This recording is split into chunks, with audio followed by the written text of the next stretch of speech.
이번 주 목요일부터 대강절이 시작되는데요.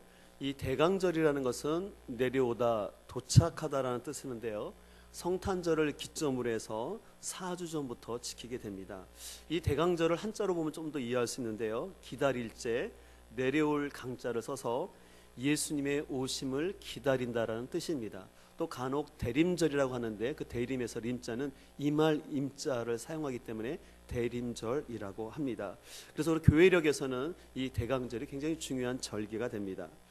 그래서 저는 오늘부터 해서 우리 성탄절의 새생명 초청 잔치까지 5번에 걸쳐서 예수님의 삶을 살펴보면서 우리 성탄절을 준비하고자 합니다. 자세한 내용은 제가 칼럼에 써놨으니까 칼럼을 보셨으면 좋겠는데요. 그런 의미에서 우리가 이 성탄절은요, 그냥 연말에 기분을 내거나 또 단순히 또 선물을 주고받고 또 연인들 간에 어떤 이벤트 하는 그런 단순한 날이 아니라 우리 삶의 구원과 회복을 소망하는 날인 줄 믿습니다. 특별히 우리 교회에서는 성탄절날 새가족 초청잔치를 준비하면서 우리들이 먼저 예수님을 만나고 그 만난 기쁨으로 인하여서 다른 사람들에게도 예수님을 전할 수 있는 귀한 전도의 계기가 되기를 소망합니다. 오늘날 이렇게 신앙생활을 하는 그 성도들의 모습을 보게 되면요, 진정으로 예수님을 만나지 못하고 그냥 신앙생활을 때때로 의무나 체면 때문에 하는 분들을 보게 됩니다. 그래서 이런 분들은요, 신앙생활을 하게 될 때 계속해서 교회 오는 것이 부담스럽고 또 교회 봉사하는 것이 짐처럼 여겨질 수도 있습니다. 그러다 보면 신앙의 침체가 찾아오는 것을 볼 수가 있습니다. 바라기는 이번 이제 제가 한 달 동안 예수님을 깊이 생각하자라는 주제로 설교 시리즈를 할 텐데, 우리가 이 시간들을 통해서 우리가 예수 그리스도를 다시 한번 깊이 생각함으로 인하여서 예수님을 만나고, 그래서 여러분의 삶 가운데 영육간의 회복의 은혜가 있기를 간절히 소망합니다. 우리 옆에 사람과 인사하실까요? 예수님을 깊이 생각하시기 바랍니다. 하실까요?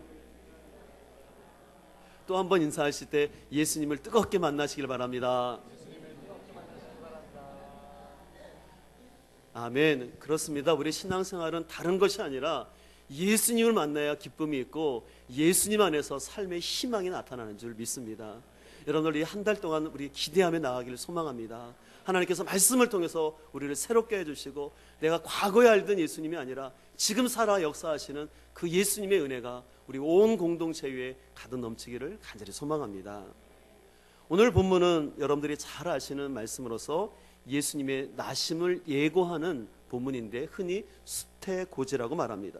먼저 본문 26절을 보게 되면 천사 가브리엘이 하나님의 보내심을 받아서 나사렛에 살고 있는 마리아를 찾아갑니다. 근데 마리아는 이미 다윗의 후손인 요셉과 약혼한 처녀였습니다.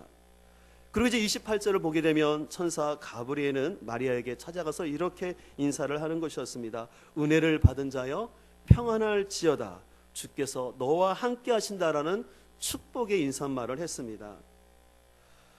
여러분들 만약에 하나님의 천사가 여러분에게 나타나서요, 은혜를 받은 자여, 그리고 하나님의 능력이 당신과 함께 있을 것입니다 한다면 여러분은 무엇을 기대하겠습니까?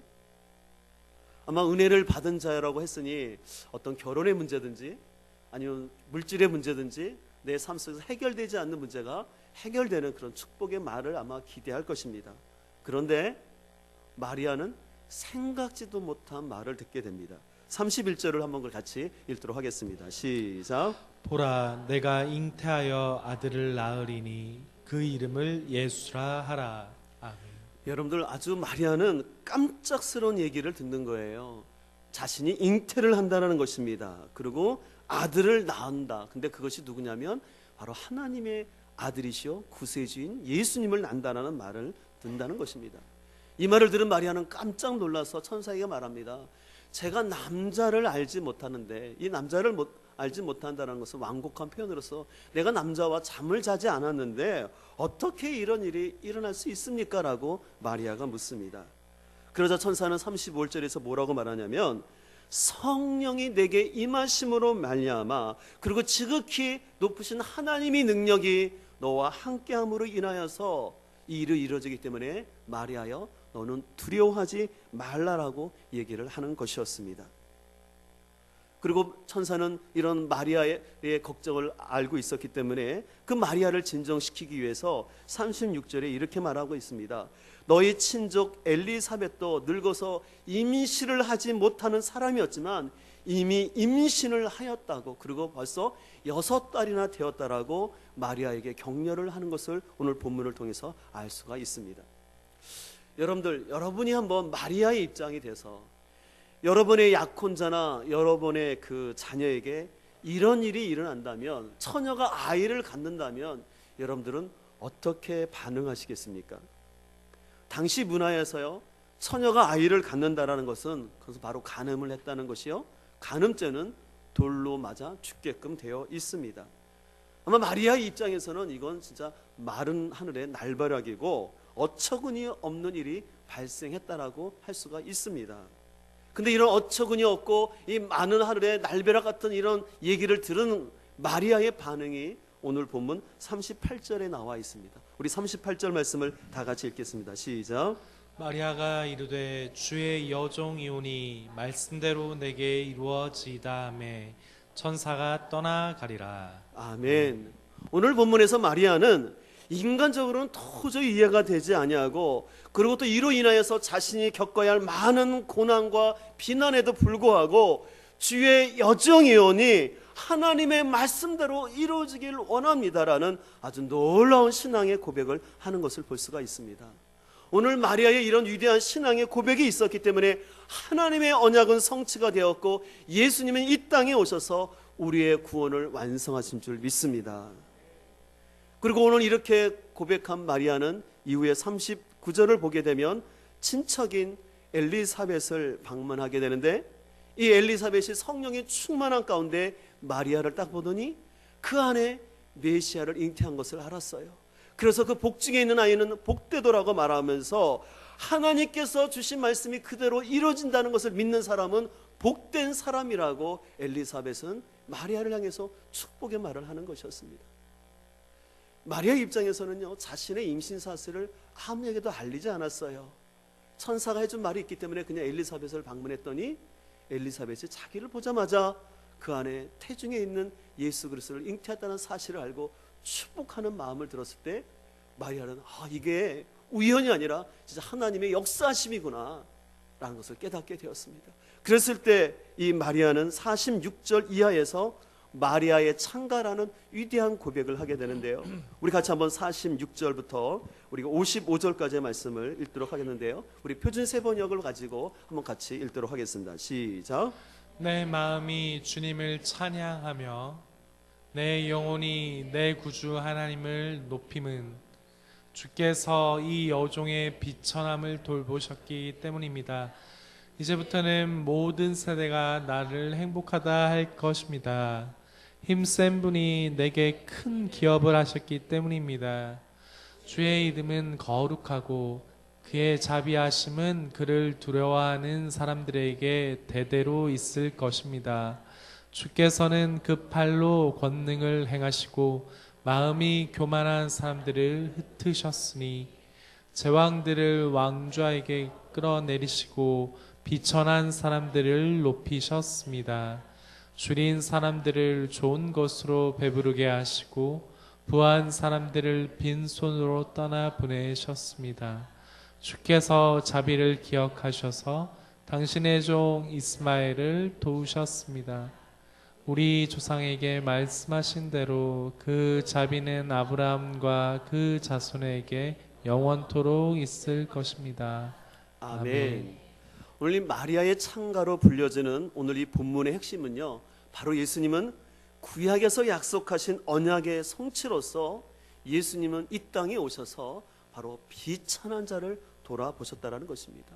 그래서 오늘 이 마리아의 창가 중에는 2번이나 반복되는 단어가 있는데 그것은 비천함이라는 단어입니다. 그래서 48절에 먼저 마리아는 그 여종의 비천함을 하나님이 돌보셨다라고 말하고요, 또 52절을 보게 되면 권세 있는 자를 그 위에서 내리치셨으며 비천한 자를 높이셨다라고 얘기를 하는 것이었습니다. 마리아는 고백하는 겁니다. 하나님께서 비천한 나의 여종의 삶을 돌아보셨고 나뿐만 아니라 이 땅에 있는 비천한 가운데 있는 사람들을 돌보셨다라고 얘기하는 것입니다. 오늘 여기서 비천하다라는 것은 어떤 뜻이냐면요, 버림받았다, 별 볼일 없다, 또 직접적으로는 가난한 자를 뜻하는 것이었습니다. 예수님 당시에 가난하다는 것은요, 하나님의 저주처럼 생각을 했습니다. 왜냐하면요, 구약 백성들은요, 하나님을 잘 믿으면 물질의 복을 받는다고 생각했어요. 그래서 하나님을 잘 믿으면 그 결과로서 부자가 된다고 생각하는데, 가난하다는 건 어떤 의미일까요? 하나님을 잘 못 믿어서 하나님께 저주를 받은 사람이라는 가치관들이 그들 안에 있었습니다. 또 이 당시에는요, 이스라엘 사회 가운데는요, 실은 가난한 사람들은 신앙생활을 제대로 할 수가 없었어요. 왜냐하면 하나님께 나와서 제사를 드리려면 소나 양이나 그런 것들을 드려야 되는데, 가난하다 보니까 그런 제물도 제대로 드릴 수가 없었습니다. 당연히 그러다 보니까 11조도 제대로 못 드리고 예배도 못 드리다 보니까 신앙생활을 제대로 못하는 거죠. 그러면 당시에 기득권을 갖고 있는 제사장들과 바리새인들은 저렇게 하나님 앞에 제대로 11조도 안 하고 예배도 못 드리니까 저 사람들은 신앙적으로도 실패한 사람들이라고 얘기하는 것입니다. 여러분들 아시는 것처럼 당시에 바리새인들은 일주일에 2번씩이나 금식을 했는데요, 여러분들 금식은 실은 아무나 하는 게 아니에요. 어느 정도 먹고 살만하고 좀 배고프지 않을 때 금식하고 할 수 있는 거지, 진짜 가난한 사람들은요, 금식을 하려도 하기가 어려운 것이었어요. 이렇기 때문에 당시에 가난하다는 것은 경제적인 그런 슬픔뿐만 아니라 그 사회 관계 속에서도 무시를 당하고 영적으로도 그 사람은 뭔가 실패한 사람이라는 인식이 가난하다는 의미 속에 담겨져 있었습니다. 근데 바로 예수님은 이런 자들에게 오셔서 소외되고 비천한 자들에게 자비를 베푸셔서 그들에게 구원의 기쁜 소식을 베푸셨습니다. 그리고 예수님께서 선포하신 말씀이야말로 많은 사람들에게 기쁨을 주는 참된 기쁨의 소식이 된 줄 믿습니다. 무엇보다 예수님의 탄생은 약속된 메시아가 오신 것으로서 언약의 성취요 구약 언왕의 완성이었습니다. 성경학자들에 따르면 구약 성경에는요, 예수님에 대한 메시아의 오심에 대한 예언이 대략 300에서 400개 정도가 있다고 합니다. 근데 바로 예수님이 이 땅에 오셨다는 것은 하나님이 행하신 그 모든 말씀하신 것을 성취하셨다는 것입니다. 오늘 우리 장로님께서도 대표기도 하셨지만, 하나님께서는 언약의 하나님이시고 말씀하신 것은 꼭 지키시는데, 그 결정적인 증거가 하나님이 인간의 모습을 가지고 오셔서 구원하신 이 사건, 이것은 바로 언약의 성취인 줄 믿습니다. 그래서 우리 삶 속에서 예수 그리스도가 있다라는 것은 하나님이 우리와 함께 하시고 그 약속을 지키신다라는 하나님의 신실하심이 우리와 함께 한다는 사실입니다. 그렇기 때문에 여러분들, 우리 마음속에 기억해야 될 것은 하나님은 하신 말씀을 결코 변경하거나 약속을 지키지 않는 하나님이 아니라 꼭 지키시는 하나님인데, 그 증거가 예수 그리스도라는 사실을 기억할 수 있기를 간절히 소망합니다. 그리고 언약의 약속으로서 성취로서 오신 예수님은 당시에 힘있고 잘 나가는 사람들만은 위한 예수님이 아니라 당시에 소외받고 비천한 생활 가운데 있는 그들에게 자비를 베풀어 주셔서 그들에게 소망을 주시고 구원을 주신 줄 믿습니다. 요즘을 우리가 뉴스를 듣다 보면은 참 이렇게 국민들을 힘들게 하는 뉴스들이 많이 있지 않습니까? 사람들이 많이 삶들이 너무 어려워서 경비원 하다가 자살을 하고, 또 새 모녀뿐만 아니라 단칸방에 살던 사람들이 생활교를 견디지 못하고 자살을 한다라는 얘기들, 또 비정기적으로 있으면서 또 직장에서 직장 상사로부터 성폭행을 당하고 그런 수치심으로 인하여 이 자살했다라는 그런 얘기들을 듣게 되면 너무나 마음이 안타까움을 금할 수가 없습니다. 저번에도 말씀드린 것처럼 요즘 청년들이 너무나 어려워서 연애와 결혼과 출산을 포기했다 그래서 삼포 시대라고 합니다. 결혼을 하고 싶어도 엄두가 안 나고 아이를 낳고 싶어도 너무나 힘들어서 그렇게 포기하고 살아가고 있는데, 이런 청년들의 현실도 모르고 지난주 그런 뉴스가 있었죠. 그건 뭐냐면 49세까지 결혼을 안 한 사람들에게는 출산을 장려하기 위해서 싱글세를 도입하겠다라는 것입니다. 다시 말해서 결혼 안 한 사람은 아기를 못 낳기 때문에 세금을 걷겠다라는 얘기가 나왔다라는 것이죠. 그 얘기가 흘러나와서 한바탕 소동이 일어났습니다. 참으로 정책을 위반하는 공무원들이 잘 이 사회의 현실들을 깨달아야 되는데, 그 현실을 깨닫지도 못하고 결혼도 못하고 있는 그 청년들의 안타까운 마음에 오히려 불을 지르는 듯한 싱글세 도입 얘기를 함으로 인해서 한참 나라가 들끓었던 것을 볼 수가 있습니다. 또 지난 21장 뉴스를 보게 되면요, 순자산, 자기 자산이 300억 이상 되는 사람을 슈퍼리치, 그러니까 거대한 부자라고 하는데요, 우리나라에는 1,470명이 있는데 지난해보다 5.7%가 증가했다고 합니다. 여러분은 전혀 놀라지도 않으시네요. 여러분들 3억 있으신가요? 여러분 30억 있으세요? 근데 300억을 가진 자산가들이 1,470명이라는 거예요. 근데 해마다 늘고 있고 작년 통계를 보니까 5.7%나 증가했다라는 것입니다. 참 정부의 지도자들은 국가를 경영하는 게 좀 쉽지 않을 것입니다. 다들 이해관계가 다르고 또 국민들의 욕구가 틀리다 보니까. 그러나 한편으로 저는 개인적으로 아쉬운 것은 정부에서는 자꾸 그런 정책을 쓰지 않습니까? 경제가 살기 위해서는 부자들에게 세금 혜택을 줘서 부자들이 빨리 돈을 회전시켜서 그래야지 그것이 회전될 수 있다고, 그래서 감세 정책을 피우고 있지만 실제로 드러난 결과는 뭐냐면 부자들이 돈을 벌었다고 해서 돈을 푸는 것이 아니라 더 자신들의 부를 축적하고, 시중에 그래서 여러분들 아는 것처럼 5만 원권이 없다 그러잖아요. 그 5만 원권이 왜 없습니까? 그게 결국은 대기업이나 돈을 가진 사람들이 자기 금고에, 사금고에 딱 넣어놓고는 그걸 빼놓지 않고 있다라는 것이에요. 그러다 보니 실은 계속해서 국민들의 삶은 어려워지는 것을 볼 수가 있습니다. 이런 현실 속에서 그저 그나마 아파트 한 채를 마련할 수 있는 그런 사람들은 그냥 이 좁은 땅에서 먹고 살기 위해서 좀 더 자신들의 아파트 가격이 올라가기를 바라면서 발품을 팔아가면서 좋은 아파트를 얻어서 흔히 말하는 프리미엄이라도 좀 더 받을까, 거기에 희망을 들고 살아가고 있는 것이 우리 현실의 모습입니다. 그나마 이런 형편도 안 되는 사람들은 계속해서 높아지고 있는 전세값과 월세값을 감당하리라 밤늦게까지 부부가 일을 해야 되고, 부부가 일을 하다 보니까 제대로 아이들은 돌보지 못하고, 또 부모님의 제대로 돌봄을 받지 못한 아이들은 학교를 가든지 어딜 가든지 그냥 스마트폰 게임 속에서 아이들의 시간들을 보내고 있는 모습들을 볼 수가 있습니다. 그리고 하루라도 쉬는 날 되면 새벽부터 밤늦게까지 일을 했기 때문에 뭐 교회 나올 생각은 하지도 못하고 쉬어야 되는 이런 안타까운 현실이 있습니다. 그래서 우리 사회는 자꾸 양극화에 대한 얘기가 나오면서 정규직이니 비정규직이니 남성과 여성이라는 차별 속에서 우리 사회는 진짜 공의와 정의가 있는 사회가 아니라 돈이 제일의 가치가 되고 만몬이 우상이 된 사회 속을 살아가고 있습니다. 무엇보다 안타까운 것은 그래도 이런 사회 속에서도 꿈을 갖고 살아야 하는 사람들이 청년들인데, 우리 사만이 청년들의, 학생들의 삶도 보면 그들의 삶의 원동력은 꿈이 아니라 돈인 것 같아요. 그래서 실은 교회 나오는 학생들 가운데도 많은 청년 사역하시는 분들이 그런 고민을 한다고 해요. 대학부 나오는 청년들이 예배 시간보다는 알바 시간을 더 중요하게 여긴다는 거예요. 예배 시간하고 아르바이트 하는 시간을 겹치면 고민 없이 알바 시간을 먼저 선택한다는 거예요. 그런 상담을 한다고 합니다. 야, 뭐 그렇게 힘드니? 너 이렇게 알바해서 뭐 하려고 그래? 그러면 아이들이 등록금 모전을 하려고 하라고 말하는 친구도 있지만 그 중에는 친구들과 배낭여행 가려고요. 그러니까 여러분들이 아이들이, 청년들이 TV로 보니까 연예인들이 배낭 메고 유럽 가고 막 그런 거 하니까 멋있어 보이는 거예요. 그러니까 온통 청년들도 내가 빨리 돈 벌어서 그냥 배낭여행 가고 그것이 인생이라고 생각하는 것이죠. 참으로 이런 것들을 보게 될 때마다 우리 사회와 또 그 영혼들이 얼마나 비참한 가운데 있는지를 보게 됩니다. 그러나 이런 비참한 현실 가운데도 우리에게 소망이 있는 것은 하나님의 약속은 성취된 줄 믿습니다. 그 성취의 증거가 바로 성탄절이요 예수 그리스도가 오신 것입니다.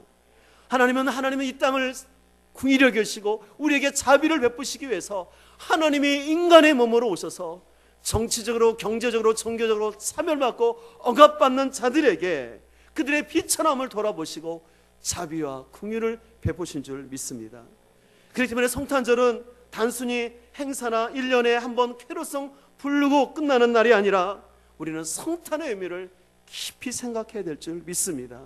그렇기 때문에 교회에서는, 교회력에서는 한 달간 정도를 대강절로 보내면서 예수 그리스도를 깊이 생각하는 시간들을 갖는 것이죠. 다시 한번 말씀드리지만 예수님이 이 땅에 오신 것은 바로 구약에 있었던 수많은 언약의 성취요 구원의 기쁜 소식이며 비천한 자들에게 향하신 하나님의 자비인 줄 믿습니다. 근데 바로 하나님은 이 놀라운 구원의 사건을 이루기 위해서 마리아를 택하셨고 마리아를 찾아가신 것이었습니다. 여러분들, 만약에 마리아가요, 처녀가 어떻게 아이를 임신할 수 있습니까? 이건 과학적으로도 생물학적으로 설명이 될 수 없습니다. 그러면서 거부했다면, 또 만약에 그가 하나님의 능력으로 임신을 했다 할지라도 자신의 배가 불러오는 걸 보면서 사람들이 뒤에서 하는 수근수근대는 말이나 그 비난이 들어와서 아이를 유산시키고자 했다면 어떻게 됐을까요? 그러나 오늘 본문을 통해 살펴본 것처럼 마리아는 그런 반응을 보인 것이 아니라 그런 아주 아름다운 믿음의 고백을 했던 것을 볼 수가 있습니다. 우리 아까 한가 얘기했지만 38절 말씀을 다시 한번 같이 읽도록 하겠습니다. 38절입니다. 시작. 마리아가 주의 여종이오니 말씀대로 내게 이루어지다. 아멘. 바라옵기는 저와 우리의 삶 가운데 주의 말씀이 오니 말씀대로 이루어집니다 되기를 원합니다라는 이 위대한 고백이 있기를 간절히 소망합니다. 나의 생각과 나의 처지와 경험으로서는 이 지금 하나님의 말씀을 받아들이기 어렵지만 주님이 하신 말씀이기 때문에 이 말씀이 성취될 것을 믿는 그 심령에게는 회복되고 가정이 나아지고 그의 삶에 하나님의 구원의 은총이 임하게 될 줄 믿습니다. 그래서 이 말씀을 붙드는 자에게 언약의 주인공이 되고 그 당시에는 힘들고 어려웠지만 많은 후세 사람들이 그 이름을 기억하고 그 이름을 복되다라고 인정하는 사람이 될 줄 믿습니다. 그래서 저는 오늘부터 한 달 남은 성탄절을 준비하면서 비천한 자들을 돌보시고 구원자가 되시는 이 예수님의 은혜가 우리 공동체에 넘치기를 소망합니다. 특별히 오늘 저는 말씀을 준비하면서 이 비천한 시대를 살아가고 있는 세대 가운데, 그러나 더 안타까운 것은 실은 자신의 영적인 비천함을 깨닫지 못하고 그냥 바쁘게만 살아가고 있는 심령들에게 이 살아계신 하나님의 말씀이 잉태해지길 간절히 소망합니다. 바로 그것은 예수 그리스도를 진정으로 만나는 것입니다. 우리가 교회 마당만을 그냥 밟고 가는 생명 없는 회색빛 콘크리트 신앙이 아니라 우리 안에 생명을 잉태하면서 살아 숨쉬는 살아있는 신앙과 감동이 회복되기를 소망합니다. 내가 교회를 다닌다고 했지만 내가 예수님을 만난 간격도 없고 지금 여러분의 삶에 지쳐있고 일 속에 힘든 영혼들이 있다면 한 달간 동안 소망하기를 바랍니다. 주님, 내가 이 대강절 기간을 통해서 예수 그리스도를 깊이 한번 생각하게 하여 주시고, 주님 저를 새롭게 만나 주시옵시고, 나의 침체된 영혼을 회복하여 주시옵시고, 나의 비천한 삶을 변화시켜 주옵소서. 그 소망을 가지고 나갈 때 하나님 분명히 약속하여 주시고 언약을 성취할 줄 믿습니다. 그리고 그 언약은 나뿐만 아니라 이 언약을 품고 기도하는 지체들을 통해서 그 가정 가운데도 나타나게 될 줄 믿습니다. 그래서 여러분들, 오늘 혹시 교회 들어오시면서 여러분 현수막 보셨나요? 두 가지 현수막이 있었는데, 첫 번째 현수막은 영혼을 품고 상고의 기쁨을 누리게 하옵소서라는 현수막이었고요, 그리고 오직 성령의 능력으로 새 생명 얻게 하소서라는 현수막이었습니다. 근데 그 현수막을 잘 보면 특이한 그림이 있었는데 혹시 보셨나요? 무슨 사진이 있었어요? 초음파 사진이 있었어요. 그 아기 태아의 뱃속에 있는, 엄마 뱃속에 있는 초음파 사진을 디자인해 넣었어요. 그 이유는 개인적으로는 여러분들 개개인의 삶에서도 다시 한번 영적인 거듭남의 회복이 있기를 소망하는 것이었고, 또 한 가지는 우리의 전도 대상자들을 우리가 마음에 품고 어머니가 아이를 출산하는 그 상고의 기쁨을 누리는 것입니다. 근데 그것은 우리의 말과 힘이 아니라 성령의 능력이 있어야지만 가능하기 때문에 우리가 성령의 능력을 힘입어서 이 사명 감당하기를 원합니다. 그래서 우리에게 찾아오는 이 한 달 남은 성탄절이 그냥 한 번의 행사로 끝나는 것이 아니라 진정 우리 삶의 기쁨의 날이요, 기쁨의 소식을 전하는 날 되기를 간절히 소망합니다. 이를 위해서 구체적으로 여러분들에게 제안을 드리기를 원하는데요, 그래서 여러분들 예배 끝나고 나가실 때 여러분들이 이렇게 계란을 하나씩 받아가시면 되는데요, 이 계좌는 유정란이에요. 유정란하고 무정란하고 뭔 차이점 아시죠? 유정란은 여기 생명의 씨앗이 있기 때문에 어미닭이 20일 정도 잘 품으면 여기서 생명의 역사가 나타납니다. 그래서 여러분들이 이 계란을 하나 가져가시고요. 그리고 또 라벨지가 있어요. 그래서 보면 전도 대상자의 이름을 쓰게끔 되어 있습니다. 그래서 누구누구의 영혼을 품싸우니 상고의 기쁨을 누리게 하소서. 2014년 12월 25일 목요일 오전 11시라고 되어 있습니다. 그래서 여러분들이 이 라벨지를 가져가셔서요, 여기다가 바로 먼저 붙이지 마시고 여러분들이 전도할 대상자 이름을 여기다 쓰시는 거예요.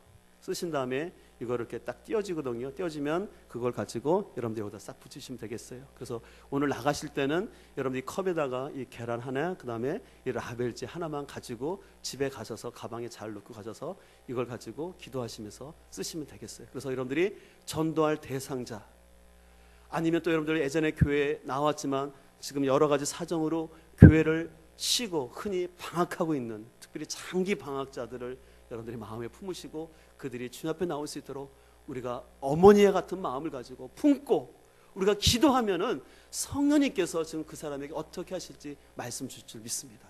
어떤 사람에게는 더 찾아가서 식사라도 해주고, 아니면 선물도 해줘라, 아니면 그 사람을 더 중보 기도하라, 하나님이 분명히 성령님께서 우리에게 말씀해 주실 테니 우리가 그 산모와 같은 마음을 가지고 한 영혼을 품고 나아갈 수 있기를 간절히 소망합니다.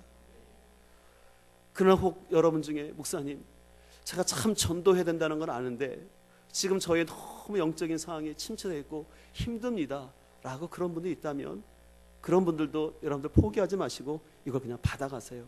받아가셔서 어떻게 하시냐면 여기다가 이름을 쓰시는데 전도 대상자의 이름을 쓰지 마시고 여러분의 이름을 쓰세요. 자기 이름을 써서 여기다 붙이세요. 그러면서 하나님 앞에 기도하는 거예요. 주님, 제가 요즘 저희 삶 속에서 여러 가지 환경과 사항으로 인해서 내 영혼이 너무나 침체되어 있고 내 안에 생명 없이 신앙생활이 부담스럽고 힘든 가운데 있습니다. 주님 앞에 제대로 충성봉사도 못하고 있는데 주여 내 영혼을 불쌍히 여겨주셔서 성령님 나를 품어주시고 예수님 나를 안아주셔서 내 안에 새 생명의 역사가 회복되게 하여 주시옵소서. 나의 신앙의 열정이 다시 회복되게 하여 주옵소서. 여러분의 영혼을 위해서 기도하길 소망합니다. 그래서 이번 성탄절을 통해서는 여러분의 영혼이 회복되든지 아니면 새 생명의 역사가 나타나든지 우리 안에 이런 놀라운 생명의 역사가 있기를 간절히 소망합니다.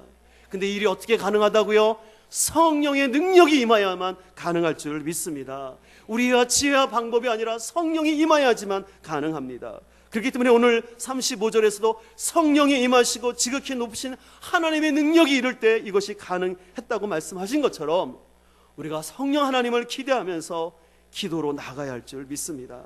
우리 안에 영적인 회복과 이 말씀의 능력은 그저 마음만 갖는다고 되는 것이 아니라 우리가 주님을 찾고 두드릴 때 역사할 줄 믿습니다. 여러분들 잘 아시지만 이 달걀이요, 남이 깨지면 후라이가 되고 자기가 깨면 뭐가 돼요? 병아리가 돼요. 여러분의 인생을 남이 깨워주는 후라이가 되고 싶습니까? 아니면 내가 깨고 나오는 병아리가 되기를 원하십니까? 그렇죠. 후라이는 1분이면 다 먹어요. 계속 남이 깨워주면 하면 안 돼요. 내가 깨어나와야 돼요. 근데 내가 깨우기 위해서는 여러분들 줄닭동시라는 말을 아시죠? 아까 말한 것처럼 어미닭이 20일 정도 아이를 품게 되면 이 병아리가 나올 때가 돼요. 그러면 이 달걀 안에 있는 병아리가 나오려고 부리를 쪼는데 그 아래에 있으니까 부리가 약하잖아요. 그럼 살짝 쳐요. 그러면 그 소리를 듣는 어미닭이 어떻게 하냐? 바깥에서 쪼아져요.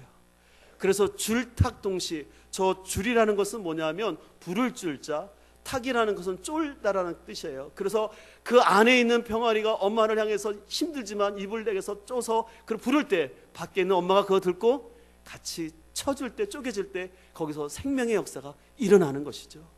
이처럼 우리도 하나님 앞에서 연약하지만 내가 작은 소리라도 기도하고 하나님께 나아갈 때 하나님이 우리의 손을 붙잡아 주시고 우리를 회복하여 줄 줄 믿습니다. 그냥 팔짱 끼고 앉아서 되겠지라고 가만히 있는다고 변화가 일어나는 것이 아니라 하나님 앞에 줄닭동시에 마음을 가지고 내가 기도하고 기도의 자리에 있고자, 처음부터 기도를 오래 못하지만 그래도 오늘은 내가 5분이라도 교회에 나가서 앉아있다, 내일은 10분이라도 앉아있다, 그런 마음으로 하면 때로는 교회 나와도 내가 어떻게 기도할지도 몰라요. 그러나 내가 이 하나님 앞에 마음에 주신 5분, 10분 내 믿음의 분량에다 30분의 자리를 찾고 지키고 있으면 그 안에 하나님은 분명히 회복의 은혜를 베풀어 줄 줄 믿습니다. 감정에 따라 살지 말고 말씀에 따라 살기를 소망합니다. 상황에 따라 살지 말고 언약에 따라 살아가는 우리 모두가 되기를 소망합니다.